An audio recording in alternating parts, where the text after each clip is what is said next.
आप सुन रहे हैं जगत गुरु तत्वदर्शी संत रामपाल जी महाराज द्वारा लिखित पुस्तक जीने की राह। भूमिका। जीने की राह पुस्तक घर घर में रखने योग्य है। इसके पढ़ने तथा अमल करने से लोक तथा परलोक दोनों में सुखी रहोगे, पापों से बचोगे, घर की कलह समाप्त हो जाएगी, बहू बेटे अपने माता पिता की विशेष सेवा किया करेंगे, घर में परमात्मा का निवास होगा, भूत प्रेत पितर भैरव बैताल जैसी बुरी आत्माएं उस परिवार के आसपास नहीं आएंगी, देवता उस भक्त परिवार की सुरक्षा करते हैं, अकाल मृत्यु उस भक्त की नहीं होगी जो इस पुस्तक को पढ़कर दीक्षा लेकर मर्यादा में रहकर साधना करेगा। इस पुस्तक को पढ़ने से उजड़े परिवार बच जाएंगे। जिस परिवार में यह पुस्तक रहेगी, इसको पढ़ेंगे, जिस कारण से नशा अपने आप छूट जाएगा, क्योंकि इसमें ऐसे प्रमाण हैं जो आत्मा को छू जाते हैं।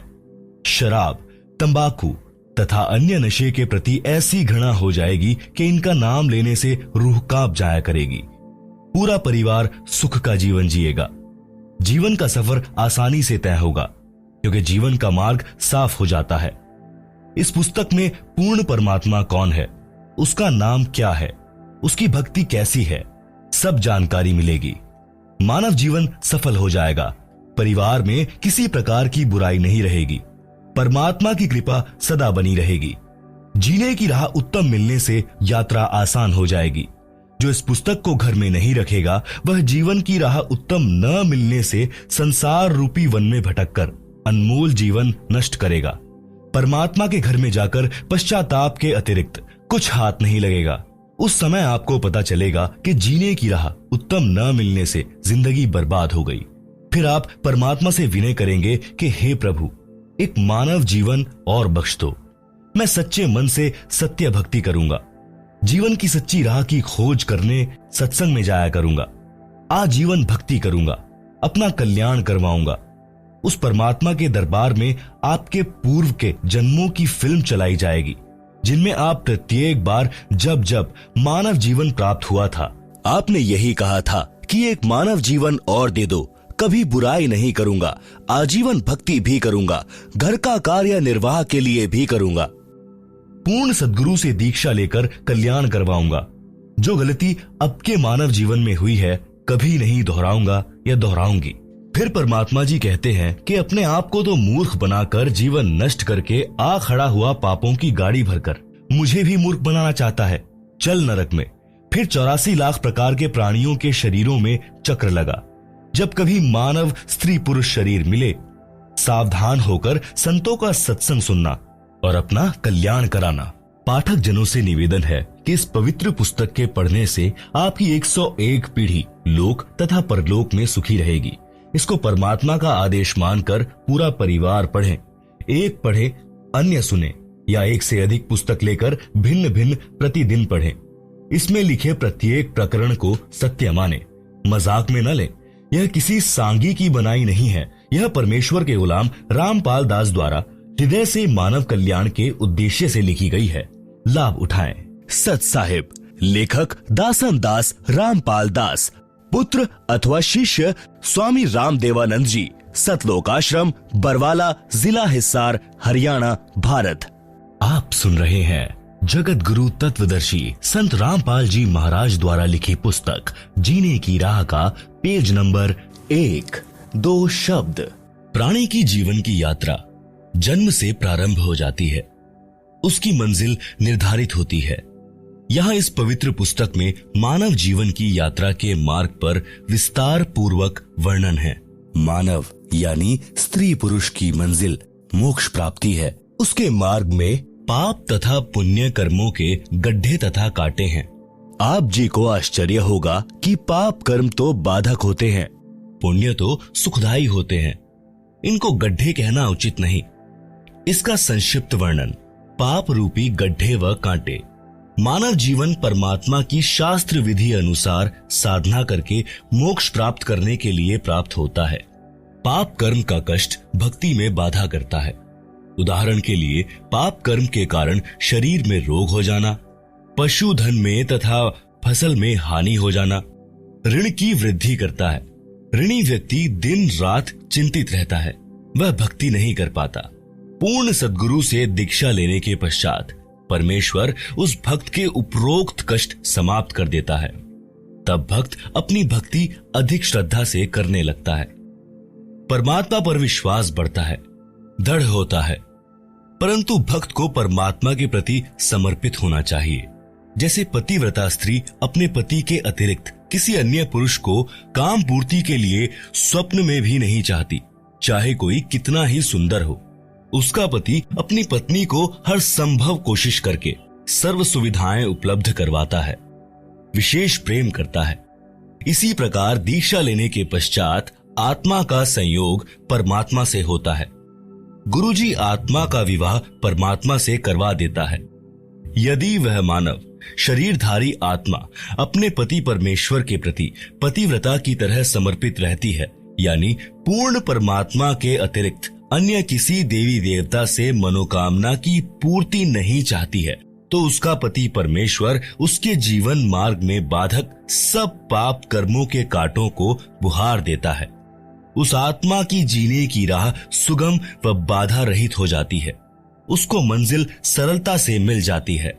उस आत्मा के लिए परमात्मा क्या करता है, उसको संत गरीबदास जी ने परमेश्वर कबीर जी से प्राप्त ज्ञान को इस प्रकार बताया है। गरीबदास जी कहते हैं, पतिव्रता जमी पर ज्यों ज्यों धरी है पावे, समर्थ झाड़ू देत है ना काटा लग जावे। कबीर परमेश्वर जी ने कहा है कि साधक के लक्षण कहूं, रहे ज्यो पतिव्रता नारी, तह कबीर परमात्मा को लगे आत्मा प्यारी। पतिव्रता के भक्ति पथ को आप साफ करें करतार, आन उपासना त्याग दे सो पतिव्रता पार। भक्ति करने से पाप नष्ट हो जाते हैं। जो भक्ति की राह में रोड़े बनते हैं, उनके लिए कबीर जी ने कहा है, जब ही सत्य नाम हृदय धरो, भयो पाप को नाश, जैसे चिंगारी अग्नि की पड़े पुराने घास। इसलिए पूर्ण गुरु से दीक्षा लेकर प्रत्येक स्त्री पुरुष, बालक, वृद्ध, युवा को भक्ति अवश्य करनी चाहिए। आप सुन रहे हैं जगत गुरु तत्वदर्शी संत रामपाल जी महाराज द्वारा लिखी पुस्तक जीने की राह का पेज नंबर 2। पुण्य भी भक्ति की राह में बाधक है। पूर्व जन्मों के पुण्य के कारण घर में धन होता है, सर्व सुविधाएं होती हैं। किसी को राजपद प्राप्त होता है जो भक्ति में बाधक होता है। वह सुख उसको परमात्मा से कोसों दूर यानी कई किलोमीटर दूर कर देता है। ऐसा सुख भी जीने की राह में रोड़ा है, परमात्मा प्राप्ति की मंजिल को दूर कर देता है। कबीर जी कहते हैं, सुख के माथे पत्थर पड़ो, नाम हृदय से जावे, बलिहारी व दुख के जो पल पल नाम रटावे। एक धनी व राजपद प्राप्त व्यक्ति को परमात्मा की कथा सुनाने की कोशिश करके देखें, उसकी बिल्कुल रुचि नहीं बनेगी। दूसरी ओर पाप कर्मों की मार झेल रहे व्यक्ति को परमात्मा चर्चा सुनाएं, उसे बताएं कि परमात्मा सर्व कष्ट दूर कर देता है। आप परमात्मा की भक्ति किया करो। देखो, अपने गांव का अमूक व्यक्ति उस संत से दीक्षा लेकर सुखी हो गया। वह भी आपकी तरह कष्ट में था, तो वह दुखी व्यक्ति भक्ति पर लग जाता है। उसके लिए वह दुख वरदान बन गया। जो सुखी है उसको कैसे समझाएं? उसके पास तो पुण्यों की मलाई पर्याप्त है। वह धनी व्यक्ति अपने पुण्यों को खा खर्च कर खाली होकर तथा पापों की मालगाड़ी भरकर मृत्यु उपरांत परमात्मा के दरबार में मुंह लटकाकर भयभीत होकर जाएगा। कुत्ते गधे सुअर के जन्म पाएगा। इसके विपरीत दुखी निर्धन व्यक्ति परमात्मा की भक्ति करके, दान धर्म करके वर्तमान जीवन में भी सुखी हो जाएगा। पाप कर्मों से बचकर पुण्यों की मालगाड़ी भरकर भक्ति धन का धनी होकर परमात्मा के दरबार में निर्भय होकर जाएगा। परमात्मा सीने से लगाएगा, उस भक्त को मोक्ष देकर सदा सुखी कर देगा। यदि धनी राज्य पद प्राप्त सुखी व्यक्ति भी भक्ति पर लग जाए तो उसका तो कार्य बना बनाया है, मोक्ष में कोई अड़चन नहीं है। एक प्रश्न। एक सज्जन पुरुष ने कहा कि मैं कोई नशा नहीं करता, सब बुराइयों से दूर हूँ, दूसरे की बहन बेटियों को अपनी समझता हूँ, कोई पाप नहीं करता, मुझे भक्ति की कोई आवश्यकता नहीं है। सत्संग में ऐसे ऐसे स्त्री पुरुष जाते देखे हैं जो प्रत्येक बुराई करते थे, बदनाम थे? इसका उत्तर, जैसे 2 एकड़ जमीन है, 1 एकड़ को बहाकर संवार रखा है, यानी उसके झाड़ बोझड़े घास काट कर हल या ट्रैक्टर से बहा करके साफ सुथरा कर रखा है और बीज बोया नहीं। दूसरे एकड़ जमीन में सब खरपतवार, झाड़ भोजड़े तथा घास अड़ा खड़ा है, तो दोनों ही व्यर्थ हैं। यदि दूसरे एकड़ को किसी ने संवार कर साफ करके गेहूं बो दिया और पहले साफ किए में कुछ नहीं बोया, तो दूसरा उस पहले वाले से कई गुना उपयोगी है, जिसको संवार कर छोड़ दिया गया और बीज बोया नहीं। आप सुन रहे हैं जगत गुरु तत्वदर्शी संत रामपाल जी महाराज द्वारा लिखी पुस्तक जीने की राह का पेज नंबर 3। इसलिए यदि आप विकार बुराई रहित हैं, तो आप जी को भक्ति बीज बोना पड़ेगा, तभी आप जी के शरीर रूपी जमीन का लाभ होगा। जो बुराई करते थे उनको ज्ञान हुआ और बुराई त्याग कर भक्ति करते हैं, तो उन्होंने अपने जीने की राह बदल ली, साफ कर ली, मंजिल निकट हो गई। आप आगे पढ़ेंगे कि एक वैश्या ने कबीर परमात्मा जी का सत्संग सुना और अपनी राह बदल ली तथा नाम दीक्षा लेकर सत्संग में जाने लगी। नगर के लोगों को अच्छा नहीं लगा, मुंह जोड़कर बातें बनाने लगे कि कबीर के सत्संग में बदनाम औरतें जाती हैं, ये अच्छे संत नहीं हैं। सब ऐसे ही लोग लुगाई इसके सत्संग में जाते हैं, अपनी बहन बेटियों को वहां मत जाने देना। ये विचार लोगों के सुनकर कुछ भक्त भी गुरुजी से गांव वालों की भाषा बोलने लगे। तब परमेश्वर कबीर जी ने बताया, कुश्ती हो संत बंदगी कीजिए, जे हो वैश्या को प्रभु विश्वास, चरण चित्त दीजिए।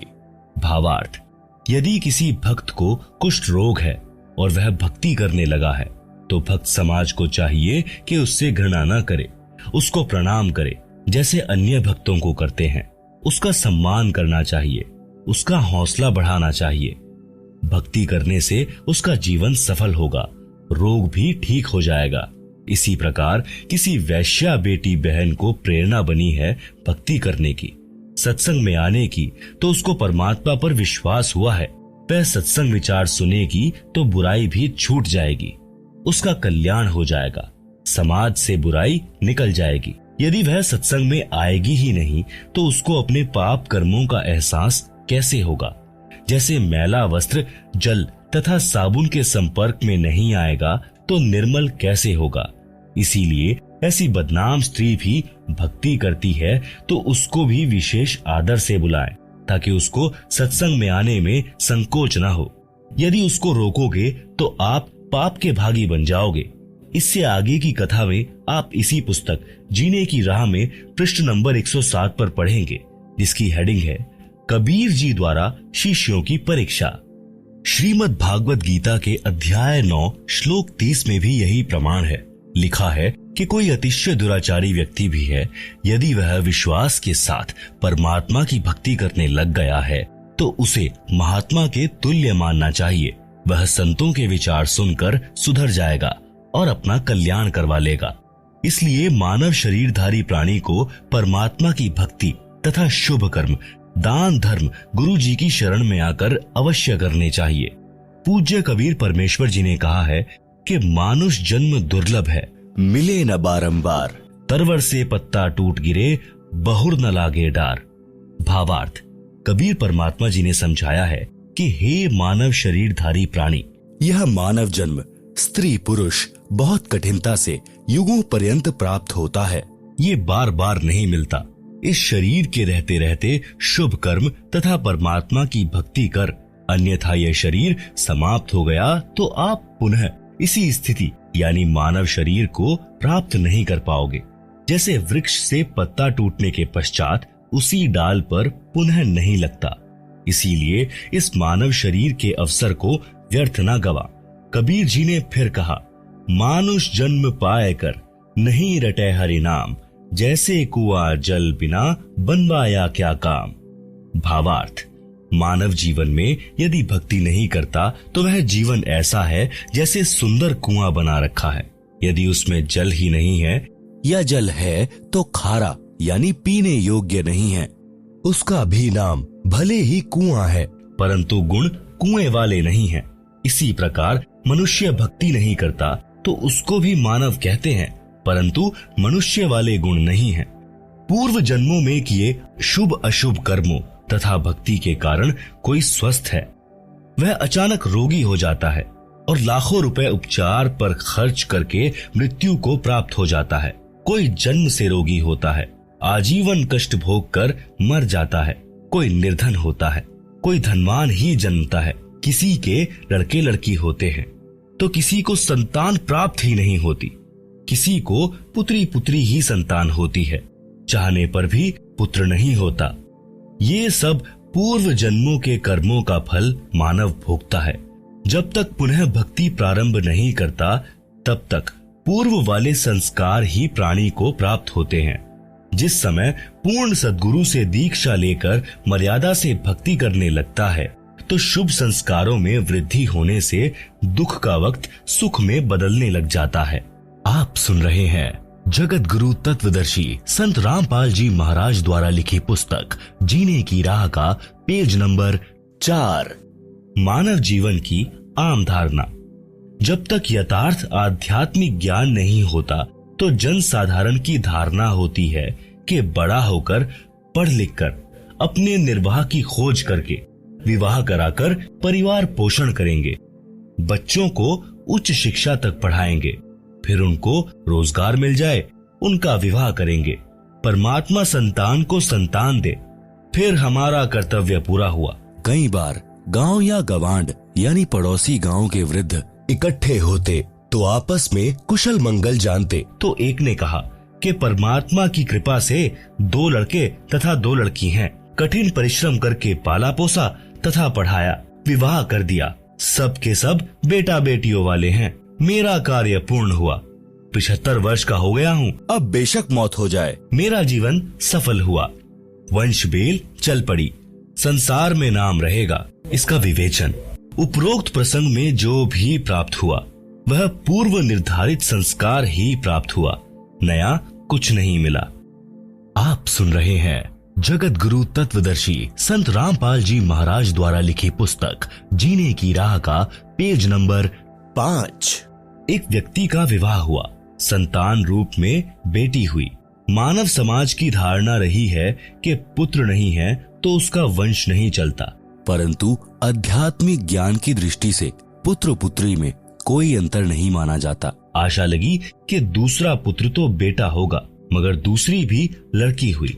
फिर आशा लगी कि परमात्मा तीसरा तो पुत्र दे, परंतु तीसरी भी लड़की हुई। इस प्रकार कुल 5 बेटियां हुई, पुत्र का जन्म हुआ ही नहीं। इस उदाहरण से स्पष्ट होता है कि न तो मानव का चाहा हुआ और न ही किया हुआ। जो कुछ हुआ संस्कार वश ही हुआ। यह परमेश्वर का विधान है। मानव शरीर प्राप्त प्राणी को वर्तमान जन्म में पूर्ण संत से दीक्षा लेकर भक्ति करनी चाहिए तथा पुण्य दान, धर्म तथा शुभ कर्म अवश्य करने चाहिए। अन्यथा पूर्व जन्म के पुण्य मानव जीवन में खा खर्च कर खाली होकर परमात्मा के दरबार में जाएगा। फिर पशु आदि के जीवन भोगने पड़ेंगे। जैसे किसान अपने खेत में गेहूं, चना आदि बीजता है, फिर परिश्रम करके उन्हें परिपक्व करके घर लाकर अपने कोठे या कक्ष में भर लेता है। यदि वह पुनः बीज बोकर फसल तैयार नहीं करता है और पूर्व के वर्ष के गेहूं व चने को खा खर्च रहा है, तो वर्तमान में तो उसे कोई आपत्ति नहीं आएगी, क्योंकि पूर्व वर्ष के गेहूं चना शेष हैं। परंतु एक दिन वह पूर्व वाला संग्रह किया अन्न समाप्त हो जाएगा और वह किसान परिवार भिखारी हो जाएगा। ठीक इसी प्रकार मानव शरीर में जो भी प्राप्त हो रहा है वह पूर्व के जन्मों का संग्रह है। यदि वर्तमान में शुभ कर्म तथा भक्ति नहीं की तो भविष्य का जीवन नरक हो जाएगा। अध्यात्म ज्ञान होने के पश्चात मानव बुद्धिमान किसान की तरह प्रति वर्ष प्रत्येक मौसम में दान धर्म स्मरण रूपी फसल बोएगा तथा अपने घर में संग्रह करके खाएगा तथा बेचकर अपना खर्च भी चलाएगा। यानी पूर्ण गुरु जी से दीक्षा लेकर उनके बताए अनुसार साधना तथा दान धर्म प्रति समागम में करके भक्ति धन को संग्रह करेगा। इसीलिए परम संत मानव को जीने की राह बताता है। उसका आधार सत्य आध्यात्मिक ज्ञान सर्व ग्रंथों से प्रमाणित होता है। जैसा कि पूर्वोक्त प्रसंग में एक वृद्ध ने बताया कि सर्व संतान का पाल पोस कर विवाह कर दिया। मेरे मानव जीवन का कार्य पूरा हुआ, मेरा जीवन सफल हुआ, अब बेशक मौत आ जाए।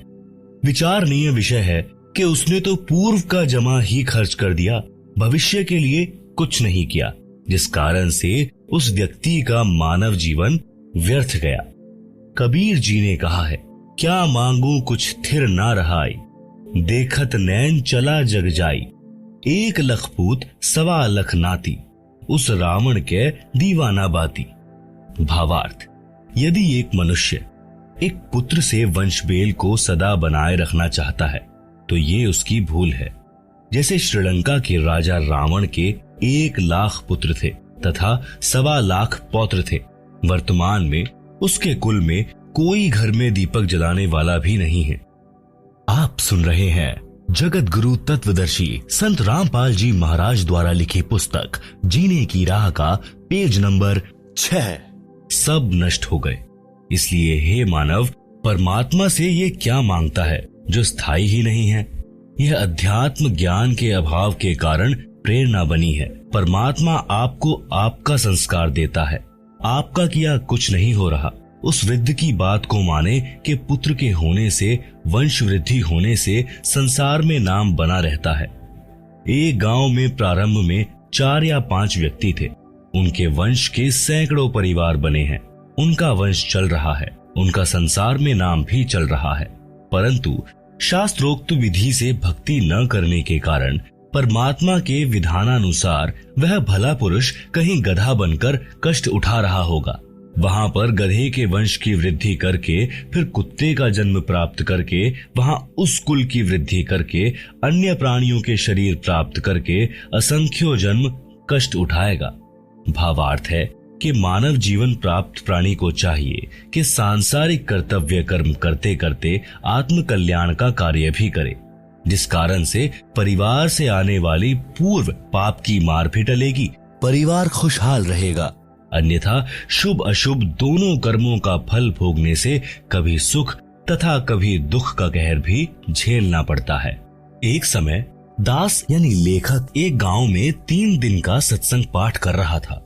उसी परिवार का एक रिश्तेदार एक 4 वर्ष के लड़के को साथ लिए आया। चर्चा में उसने बताया कि मुझे 4 पुत्र 2 पुत्री संतान रूप में प्राप्त हुई, सबका विवाह कर दिया।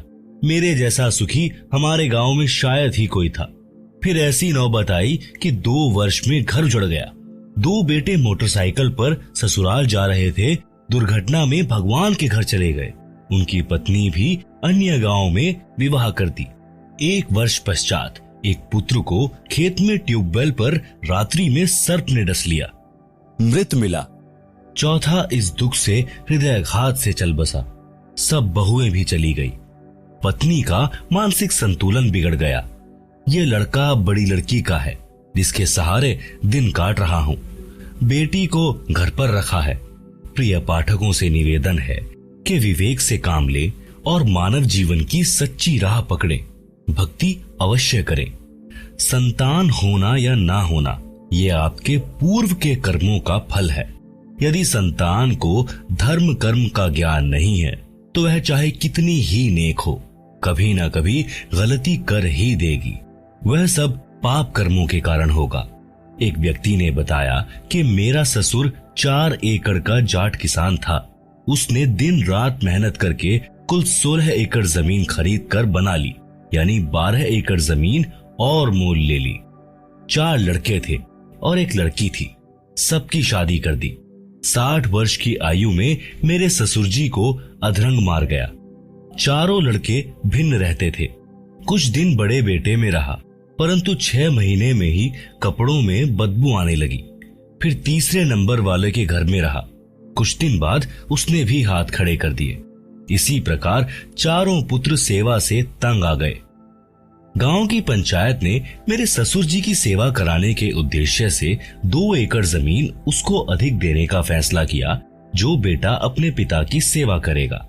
आप सुन रहे हैं जगत गुरु तत्वदर्शी संत रामपाल जी महाराज द्वारा लिखी पुस्तक जीने की राह का पेज नंबर 7। इस लालच में छोटे वाले ने सेवा करने की बात मान ली। 6 महीने में उसने कहा कि मेरे बस की बात नहीं है। रिश्तेदार इकट्ठे हुए, सब बच्चों को सभी प्रकार से समझाया, परंतु कोई सेवा को तैयार नहीं हुआ। वह भक्त बता रहा था कि मेरा ससुर बोल भी नहीं पा रहा था।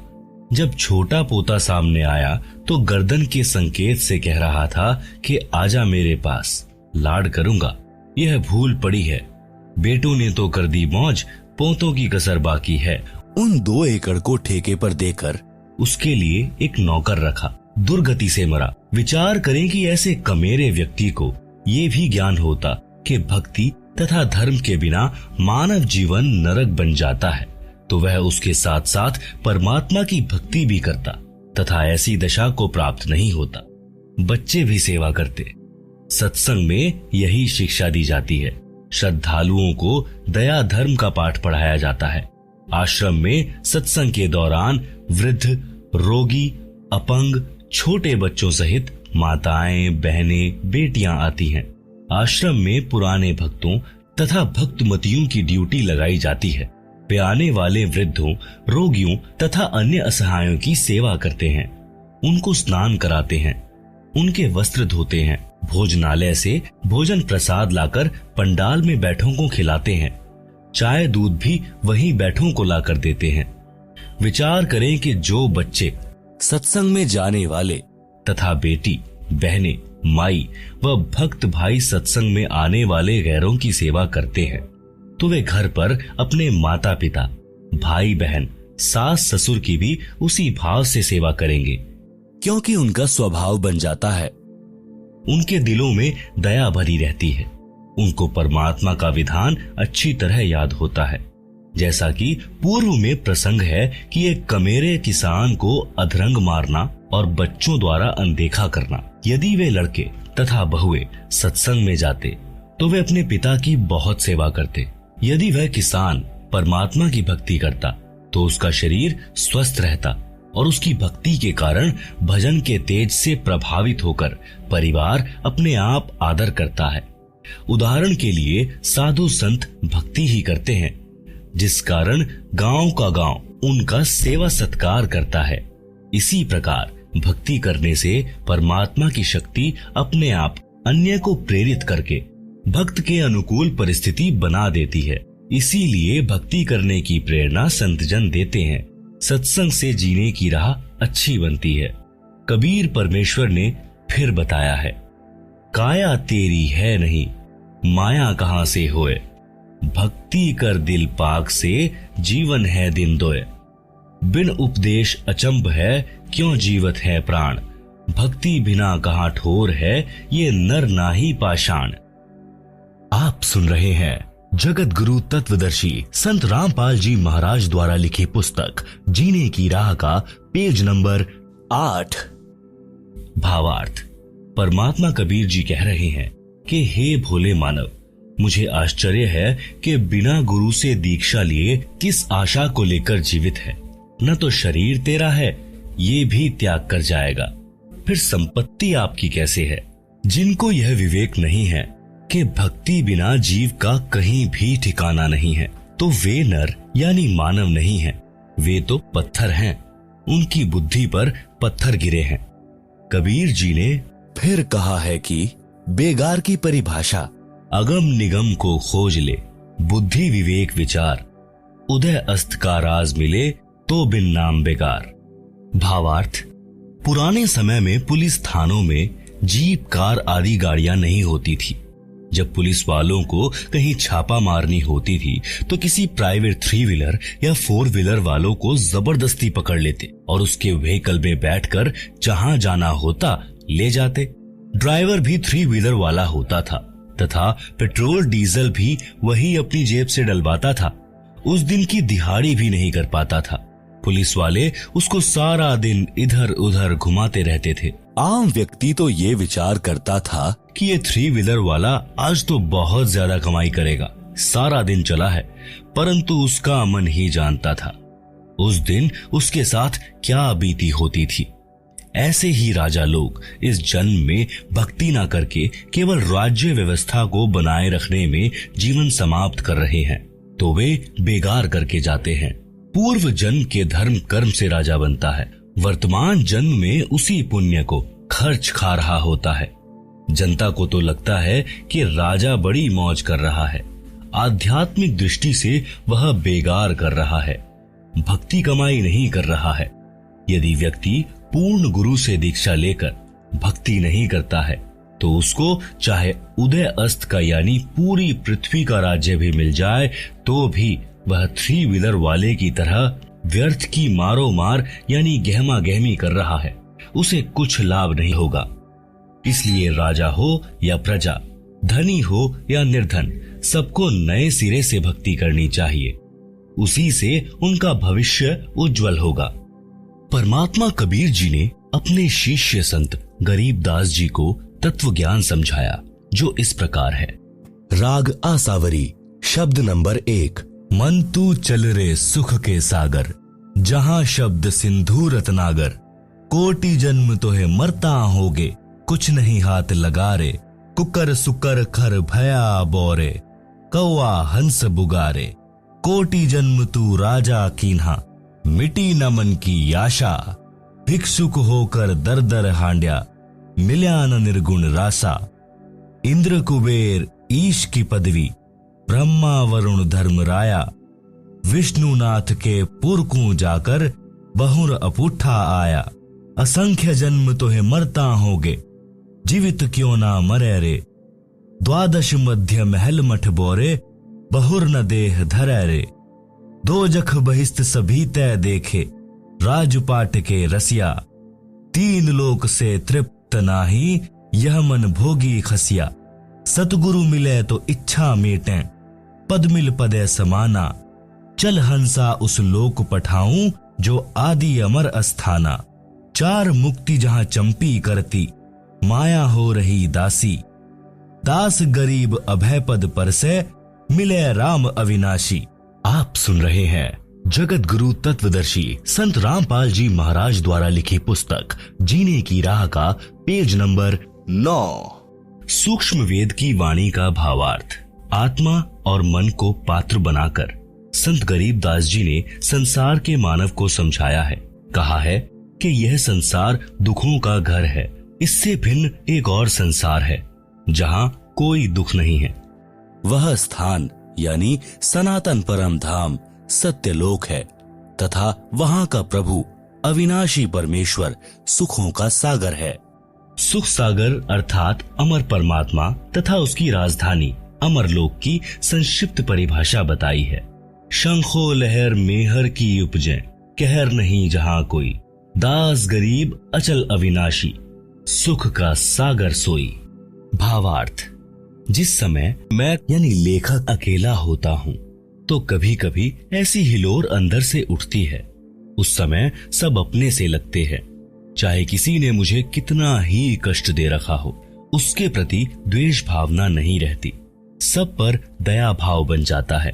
ये स्थिति कुछ मिनट ही रहती है। उसको मेहर की लहर कहा है। सतलोक अर्थात सनातन परम धाम में जाने के पश्चात प्रत्येक प्राणी को इतना आनंद आता है। वहां पर ऐसी असंख्यों लहरें आत्मा में उठती रहती हैं। जब वह लहर मेरी आत्मा से हट जाती है तो वहीं दुखमय स्थिति प्रारंभ हो जाती है। उसने ऐसा क्यों कहा? वह व्यक्ति अच्छा नहीं है, वो हानि हो गई, यह हो गया, वो हो गया। यह कहर की लहर यानी दुख की लहर कही जाती है। उस सतलोक में असंख्य लहर मेहर की उठती हैं, यानी दया की उठती हैं। वहां कोई कहर नहीं है। वैसे तो सतलोक में कोई दुख नहीं है। कहर का अर्थ भयंकर कष्ट होता है। जैसे एक गांव में आपसी रंजिश के चलते विरोधियों ने दूसरे पक्ष के एक परिवार के 3 सदस्यों की हत्या कर दी। कहीं पर भूकंप के कारण हजारों व्यक्ति मर जाते हैं। उसे कहते हैं कहर टूट पड़ा या कहर कर दिया। ऊपर लिखी वाणी में सुख सागर की परिभाषा संक्षिप्त में बताई है। कहा है कि वह अमर लोक अचल अविनाशी अर्थात कभी चलायमान अर्थात ध्वंस नहीं होता तथा वहां रहने वाला परमेश्वर अविनाशी है। वह स्थान तथा परमेश्वर सुख का समुद्र है।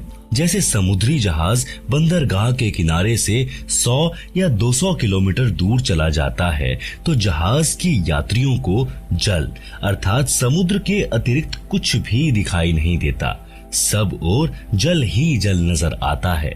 इसी प्रकार सतलोक में सुख के अतिरिक्त कुछ भी नहीं है, अर्थात वहां कोई दुख नहीं है। अब पूर्व में लिखी वाणी का सरलार्थ किया जाता है।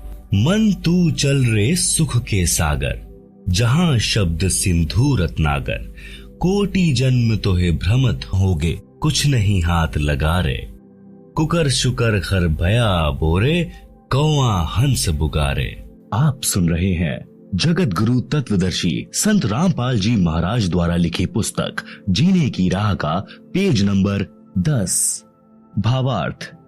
परमेश्वर कबीर जी ने अपनी अच्छी आत्मा संत गरीबदास जी को सूक्ष्म वेद समझाया। उसको संत गरीबदास जी गांव छुड़ानी जिला झज्जर हरियाणा प्रांत ने आत्मा तथा मन को पात्र बनाकर विश्व के मानव को काल ब्रह्म के लोक का कष्ट तथा सतलोक का सुख बताकर उस परम धाम में चलने के लिए सत्य साधना जो शास्त्रोक्त है करने की प्रेरणा की है। मन तू चल रे सुख के सागर अर्थात सनातन परम धाम में चल जहां पर शब्द नष्ट नहीं होता। इसलिए शब्द का अर्थ अविनाशीपन से है कि वह स्थान अमृतत्व का सिंधु अर्थात सागर है और मोक्ष रूपी रत्न का आगर अर्थात खान है। इस काल ब्रह्म के लोक में आप जी ने भक्ति भी की, परंतु शास्त्रानुकूल साधना बताने वाले तत्वदर्शी संत न मिलने के कारण आप करोड़ों जन्मों से भटक रहे हो। करोड़ों अरबों रुपए संग्रह करने में पूरा जीवन लगा देते हो, फिर मृत्यु हो जाती है। वह जोड़ा हुआ धन जो आपके पूर्व के संस्कारों से प्राप्त हुआ था उसे छोड़कर संसार से चला गया। उस धन के संग्रह करने में जो पाप किए वे आप जी के साथ गए। आप जी ने उस मानव जीवन में तत्वदर्शी संत से दीक्षा लेकर शास्त्र विधि अनुसार भक्ति की साधना नहीं की, जिस कारण से आपको कुछ हाथ नहीं आया। पूर्व के पुण्यों के बदले धन ले लिया, वह धन यहीं रह गया, आपको कुछ भी नहीं मिला। आपको मिले धन संग्रह तथा भक्ति शास्त्रानुकूल न करने के पाप, जिनके कारण आप कुकर यानी कुत्ता, खर यानी गधा, सुकर यानी सुअर, कौवा यानी कि एक पक्षी, हंस एक पक्षी जो केवल सरोवर में मोती खाता है, बुगा बुगला पक्षी आदि आदि की योनियों को प्राप्त करके कष्ट उठाया। कोटि जन्म तू राजा कीन्हा, मिटी न मन की आशा, भिक्षुक होकर दर दर हांड्या, मिलान निर्गुण रासा। सरलार्थ। हे मानव, आप जी ने काल ब्रह्म की कठिन से कठिन साधना की, घर त्याग कर जंगल में निवास किया, फिर गांव व नगर में घर घर के द्वार पर हांड्या अर्थात घूमा। भिक्षा प्राप्ति के लिए जंगल में साधनारत साधक निकट के गांव या शहर में जाता है। एक घर से भिक्षा पूरी नहीं मिलती तो अन्य घरों से भोजन लेकर जंगल में चला जाता है। कभी कभी तो साधक एक दिन भिक्षा मांग कर लाते हैं, उसी से 2-3 दिन निर्वाह करते हैं। रोटियों को पतले कपड़े रुमाल जैसे कपड़े को छालना कहते हैं। छालने में लपेटकर वृक्ष की टहनियों से बांध देते थे। वे रोटियां सूख जाती हैं, उनको पानी में भिगोकर नरम करके खाते थे। वे प्रतिदिन भिक्षा मांगने जाने में जो समय व्यर्थ होता था उसकी बचत करके उस समय को काल ब्रह्म की साधना में लगाते थे। आप सुन रहे हैं जगत गुरु तत्वदर्शी संत रामपाल जी महाराज द्वारा लिखित पुस्तक जीने की राह का पेज नंबर 11। भावार्थ है कि जन्म मरण से छुटकारा पाने के लिए अर्थात पूर्ण मोक्ष प्राप्ति के लिए वेदों में वर्णित विधि तथा लोक वेद से घोर तप करते थे। उनको तत्वदर्शी संत न मिलने के कारण निर्गुण रासा अर्थात गुप्त ज्ञान जिसे तत्व ज्ञान कहते हैं वह नहीं मिला, क्योंकि यजुर्वेद अध्याय 40 मंत्र 10 में तथा चारों वेदों का सारांश रूप श्रीमद् भगवत गीता अध्याय 4 श्लोक 32 तथा 34 में कहा है कि जो यज्ञों अर्थात धार्मिक अनुष्ठानों का विस्तृत ज्ञान स्वयं सच्चिदानंद घन ब्रह्म अर्थात परम अक्षर ब्रह्म अपने मुख कमल से बोलकर सुनाता है, वह तत्व ज्ञान अर्थात सूक्ष्म वेद है। गीता ज्ञान दाता ब्रह्म ने कहा है कि उस तत्व ज्ञान को तू तत्वज्ञानियों के पास जाकर समझ। उनको दंडवत प्रणाम करने से, नम्रता पूर्वक प्रश्न करने से वे परमात्म तत्व को भली भांति जानने वाले तत्वदर्शी संत तुझे तत्व ज्ञान का उपदेश करेंगे। इससे सिद्ध हुआ कि तत्व ज्ञान न वेदों में है और न ही गीता शास्त्र में। यदि होता तो एक अध्याय और बोल देता, कह देता कि तत्व ज्ञान उस अध्याय में पढ़े। संत गरीबदास जी ने मन के बहाने मानव शरीरधारी प्राणियों को समझाया है कि वह निर्गुण रासा अर्थात तत्व ज्ञान न मिलने के कारण काल ब्रह्म की साधना करके आप करोड़ों जन्मों में राजा बने। फिर भी मन की इच्छा समाप्त नहीं हुई, क्योंकि राजा सोचता है कि स्वर्ग में सुख है। यहाँ राज में कोई सुख चैन नहीं है, शांति नहीं है। निर्गुण रासा का भावार्थ, निर्गुण का अर्थ है कि वह वस्तु तो है परंतु उसका लाभ नहीं मिल रहा। वृक्ष के बीज में फल तथा वृक्ष निर्गुण रूप में है।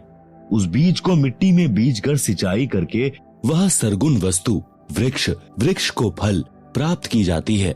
यह ज्ञान न होने से आम के फल व छाया से वंचित रह जाते हैं। रासा अर्थात झंझट अर्थात उलझा हुआ कार्य।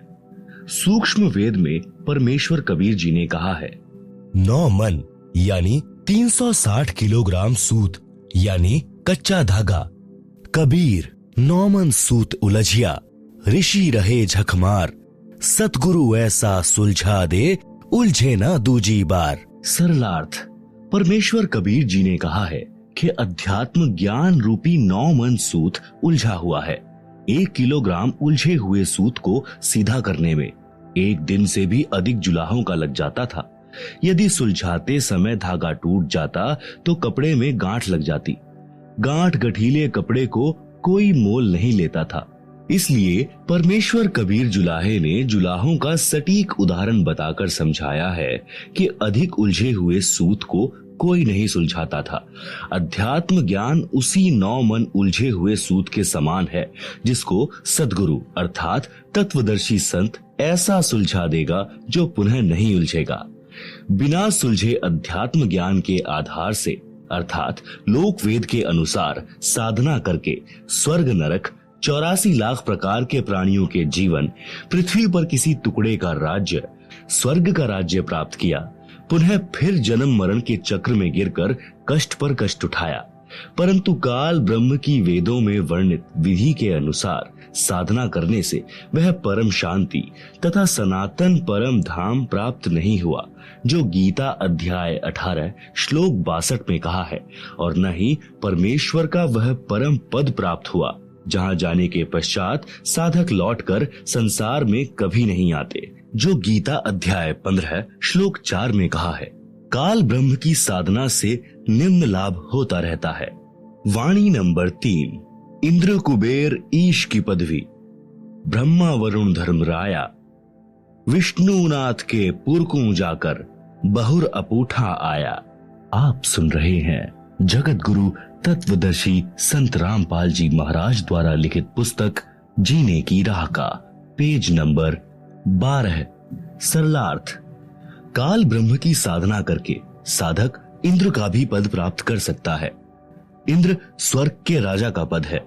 इसको देवराज अर्थात देवताओं का राजा तथा सुरपति भी कहते हैं। यह सिंचाई विभाग अर्थात वर्षा मंत्रालय भी अपने अधीन रखता है। एक प्रश्न, इंद्र की पदवी कैसे प्राप्त होती है? उत्तर, अधिक तप करने से तथा 100 मन घी का प्रयोग करके धर्म यज्ञ करने से एक धर्म यज्ञ संपन्न होती है। ऐसी 100 धर्म यज्ञ निर्विघ्न करने से इंद्र की पदवी साधक प्राप्त करता है। तप या यज्ञ के दौरान यज्ञ या तप की मर्यादा भंग हो जाती है तो नए सिरे से यज्ञ या तप करना पड़ता है। इस प्रकार इंद्र की पदवी प्राप्त होती है। एक और प्रश्न, इंद्र का शासन काल कितना है? मृत्यु उपरांत इंद्र के पद को छोड़कर प्राणी किस योनि को प्राप्त करता है? उत्तर, इंद्र स्वर्ग के राजा के पद पर 72 चौकड़ी अर्थात 72 चतुर्युग तक बना रहता है। एक चतुर्युग में सतयुग, त्रेता युग, द्वापर युग तथा कलयुग का समय होता है, जो 17,28,000 प्लस 12,96,000 प्लस 8,64,000 प्लस 4,32,000 क्रमशः सतयुग प्लस त्रेता युग प्लस द्वापर युग प्लस कलयुग का समय अर्थात 43,20,000 वर्ष का समय एक चतुर्युग में होता है। ऐसे बने 72 चतुर्युग तक वह साधक इंद्र के पद पर स्वर्ग के राजा का सुख भोगता है। एक कल्प अर्थात ब्रह्मा जी के एक दिन में यानी कि जो 1008 चतुर्युग का होता है 14 जीव इंद्र के पद पर रहकर अपना किया पुण्य कर्म भोगते हैं। इंद्र के पद को भोगकर वे प्राणी गधे का जीवन प्राप्त करते हैं। एक कथा, मार्कंडेय ऋषि तथा अप्सरा का संवाद। एक समय बंगाल की खाड़ी में मार्कंडेय ऋषि तप कर रहा था। इंद्र के पद पर विराजमान आत्मा को ये शर्त होती है कि यदि उसके शासन काल में 72 चौकड़ी युग के दौरान यदि पृथ्वी पर कोई व्यक्ति इंद्र पद प्राप्त करने योग्य तप या धर्म यज्ञ कर लेता है और उसकी क्रिया में कोई बाधा नहीं आती है तो उस साधक को इंद्र का पद दे दिया जाता है और वर्तमान इंद्र से वह पद छीन लिया जाता है। इसीलिए जहां तक संभव होता है इंद्र अपने शासन काल में किसी साधक का तप या धर्म यज्ञ पूर्ण नहीं होने देता, उसकी साधना भंग करा देता है, चाहे कुछ भी करना पड़े। आप सुन रहे हैं जगत गुरु तत्वदर्शी संत रामपाल जी महाराज द्वारा लिखी पुस्तक जीने की राह का पेज नंबर 13। जब इंद्र को उसके दूतों ने बताया कि बंगाल की खाड़ी में मार्कंडेय नामक ऋषि तप कर रहे हैं, इंद्र ने मार्कंडेय ऋषि का तप भंग करने के लिए उर्वशी यानी कि इंद्र की पत्नी भेजी। सर्व श्रृंगार करके देवपरी मार्कंडेय ऋषि के सामने नाचने गाने लगी। अपनी सिद्धि से उस स्थान पर बसंत ऋतु जैसा वातावरण बना दिया। मार्कंडेय ऋषि ने कोई उत्सुकता नहीं दिखाई। उर्वशी ने कमर का नाड़ा तोड़ दिया, निर्वस्त्र हो गई। तब मार्कंडेय ऋषि बोले, हे बेटी, हे बहन, हे माई, आप यह क्या कर रही हो? आप यहाँ गहरे जंगल में अकेली किस लिए आई? उर्वशी ने कहा कि ऋषि जी मेरे रूप को देखकर इस आरण्य खंड यानी वन खंड के सर्व साधक अपना संतुलन खो गए, परंतु आप डगमग नहीं हुए। न जाने आपकी समाधि कहाँ थी। कृपया आप मेरे साथ इंद्रलोक में चलो, नहीं तो मुझे सजा मिलेगी कि तू हार कर आ गई। मार्कंडेय ऋषि ने कहा कि मेरी समाधि ब्रह्मलोक में गई थी, जहां पर मैं उन उर्वशियों का नाच देख रहा था जो इतनी सुंदर हैं कि तेरे जैसी तो उनकी 7 बांदियां अर्थात नौकरानियां हैं। इसीलिए मैं तेरे को क्या देखता, तेरे पर क्या आसक्त होता। यदि तेरे से कोई सुंदर हो तो उसे ले आ। तब देवपरी ने कहा कि इंद्र की पटरानी अर्थात मुख्य रानी मैं ही हूँ, मुझसे सुंदर स्वर्ग में कोई औरत नहीं है। तब मार्कंडेय ऋषि ने पूछा कि इंद्र की मृत्यु होगी तब तू क्या करेगी? उर्वशी ने उत्तर दिया कि मैं 14 इंद्र भोगूंगी। भावार्थ है कि श्री ब्रह्मा जी के एक दिन में 1008 चतुर्युग होते हैं, जिसमें 72 चतुर्युग का शासन काल पूरा करके 14 इंद्र मृत्यु को प्राप्त होते हैं। इंद्र की रानी वाली आत्मा ने किसी मानव जन्म में इतने अत्यधिक पुण्य किए थे, जिस कारण से वह 14 इंद्रों की पटरानी बनकर स्वर्ग सुख तथा पुरुष सुख को भोगेगी। मार्कंडेय ऋषि ने कहा कि वो 14 इंद्र भी मरेंगे, तब तू क्या करेगी? उर्वशी ने कहा कि फिर मैं मृत्यु लोक यानी पृथ्वी लोक को मनुष्य लोक अर्थात मर्त्य लोक कहते हैं, मैं गधी बन जाऊंगी और जितने इंद्र मेरे पति होंगे वे भी पृथ्वी पर गधे की योनि प्राप्त करेंगे। मार्कंडेय ऋषि बोले, फिर मुझे ऐसे लोक में क्यों ले जा रही थी जिसका राजा गधा बनेगा और रानी गधी की योनि प्राप्त करेगी? उर्वशी बोली कि अपनी इज्जत रखने के लिए, नहीं तो वे कहेंगे कि तू हार कर आई है। मार्कंडेय ऋषि ने कहा कि गधियों की कैसी इज्जत, तू वर्तमान में भी गधी है क्योंकि तू 14 खत्म करेगी और मृत्यु उपरांत तू स्वयं स्वीकार रही है कि मैं गधी बनूंगी। गधी की कैसी इज्जत? इतने में वहीं पर इंद्र आ गया, विधानानुसार अपना इंद्र का राज्य मार्कंडेय ऋषि को देने के लिए। कहा कि ऋषि जी हम हारे और आप जीते, आप इंद्र की पदवी स्वीकार करें।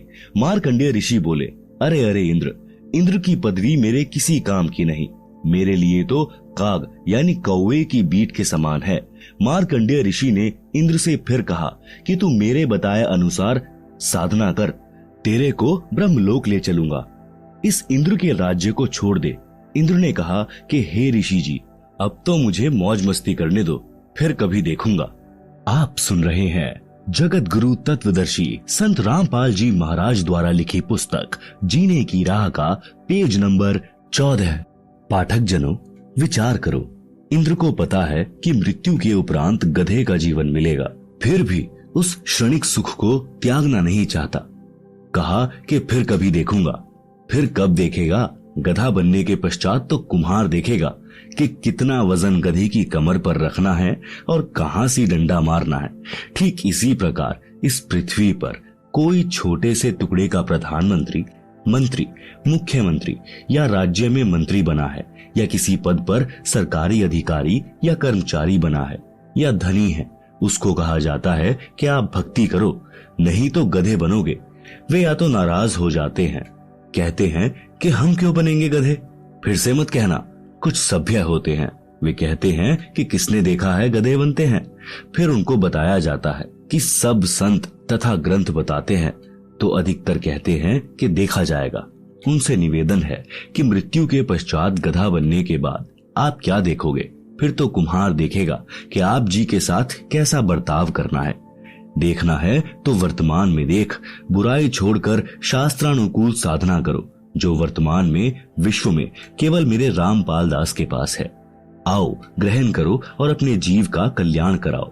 ऊपर लिखी वाणी नंबर 3 में बताया है कि इंद्र, कुबेर तथा ईश की पदवी प्राप्त करने वाले तथा ब्रह्मा जी का पद तथा वरुण, धर्मराय का पद प्राप्त करके तथा विष्णु जी के लोक को प्राप्त कर देव पद प्राप्त भी वापस जन्म मरण के चक्र में रहता है। स्वर्ग लोक में 33 करोड़ देव पद हैं, जैसे भारतवर्ष की संसद में 540 सांसदों के पद हैं।